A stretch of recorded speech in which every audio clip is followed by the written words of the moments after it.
আসসালামু আলাইকুম বন্ধুরা, তোমরা সব কেমন আছো? আলহামদুলিল্লাহ আমি ভালো আছি। আমি তোমাদের কাছে আবার আজকে একটা নতুন রুটি রেসিপি নিয়ে চলে এসেছি। যেই সব বাচ্চারা রুটি খেতে পছন্দ করে না তাদের জন্য এই রেসিপিটা নিয়ে এসেছি। প্রথমে আমি কড়াতে তেল দিয়েছিলাম হালকা, আর তার সাথে ঘিও দিয়েছি অল্প পরিমাণ। ঘিটা দিলে বাচ্চাদের জন্য একটু টেস্ট হয়, হেলদিও হয়। ঘি দিয়ে তারপর আমি গাজর কুচি, ক্যাপসিকাম কুচি দিয়েছি।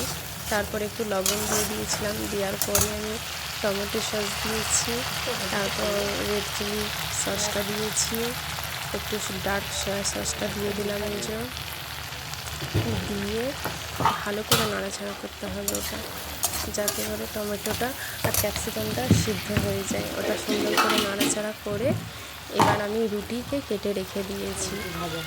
রুটি ছিল, রুটিটাকে কেটে লম্বা লম্বাভাবে এই যে রুটিটা এবার ওটার উপর দিয়ে দিতে হবে। দিয়ে সুন্দর করে নাড়াচাড়া করতে হবে। খুব ভালো করে রুটিটাকে মিক্স করে নিতে হবে। যেসব বাচ্চারা রুটি খায় না তাদের জন্য এই আইডিয়াটা কিন্তু খুব ভালো। আমার মেয়ে রুটি খেতে চায় না, সবজি খেতে চায় না, তো এইভাবে আমি বানিয়ে দিই যাতে করে মানে একটু সবজিটাও খাওয়া হলো আর রুটিটাও খাওয়া হলো। এইভাবে ওকে রুটি সবজি বানিয়ে দিলেও বুঝতেই পারে না যে কী খেয়ে নিল। মনে করে চাউমিনের মতো চাউমিন খেয়ে নিচ্ছে, এরকম ভাবে বলে মা এটা পুরো পুরো চাউমিন হয়েছে যখন খায়, আর এরকম করে বলে। এইভাবে ভালো করে মিক্স করে নিতে হবে, একদম ভালো করে মিক্স করে নিতে হবে। মিক্স করে নিয়ে তারপর একটু আমার মনে হচ্ছে সসটা কম হচ্ছে, তার জন্য আমাকে আবার একটু সস দিতে হবে।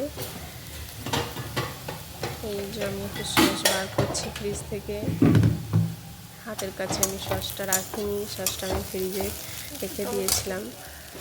সসটা এই যে বার করেছি, বার করে এই যে সসটা দেবো আমি। এবার সসটা দিয়ে দিয়েছি, দেখো সসটা হালকা একটু আবার দিলাম, দিয়ে ভালো করে নাড়াচাড়া করে এবার নামিয়ে নেব। একদম বেশি নাড়াচাড়া করে একদম ভাজা ভাজা করে ফেললে সেটা আবার শক্ত শক্ত হয়ে যায়।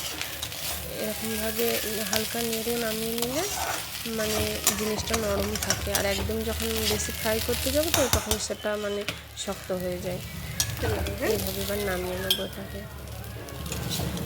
আমার হয়ে গেছে, দেখো গরম গরম পুরো একদম ধোঁয়া উঠছে। সন্ধ্যেবেলায় এরকম একটা নাস্তা হয়ে গেলে বাচ্চারা খুশি হয়ে যাবে, আর বড়রাও খেতে পারবে এই নাস্তাটা। বড় বাচ্চা সবাই খেতে পারবে। দেখো